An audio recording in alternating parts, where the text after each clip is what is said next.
Thank you for being on Explorations in Black Leadership. We very much appreciate your being with us. I'm thrilled to be here, Julian. Let me begin. You were born after the Brown case, but do you have any notions of what it meant in your family, in your circle, when it was decided in 54 and 55? It's interesting because I was born in 55, and so therefore, theoretically, I grew up at a time in which it was assumed that there are opportunities available to you. But it also always affects your parents, the opportunities that they know were not available. My parents were immigrants. They came to this country because I like to say, they chose to be Americans. But at the same time, they were very patriotic about what this country could provide them and their children. But at the same time, they also were very clear-eyed about what the country was denying people like their children, who look like their children.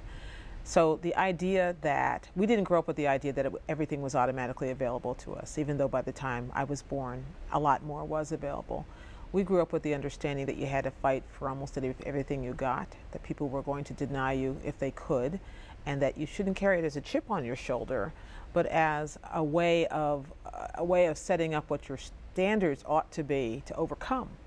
So my father fancied himself a civil rights activist and marched in the street. My mother feared he would be deported to Panama at all times. And we just understood growing up in the 60s, which were very turbulent, even though by then Brown versus Board was a given, that there was always going to be a fight for something, and that anything worth having and getting and holding on to was worth fighting for. And it didn't mean that you went around expecting the worst all the time of your fellow man and woman, but it meant that you had to find a way to always factor it into your thinking. And so Brown, even though it was a done deal by the time I went to school, it still was the kind of backdrop for everything else that was to come for us. Was it a signal to you and your family that the country wanted to treat you right? You know, we didn't talk about Brown precisely, but you know, when you think about the civil rights legislation that became law while I was, what, 9 years old, yeah, that was a signal. It was optimism. It was a promise that you could do all the things that my parents told us we could do anything, right? They mistakenly told the daughters that as well as the sons, so we took him at his word.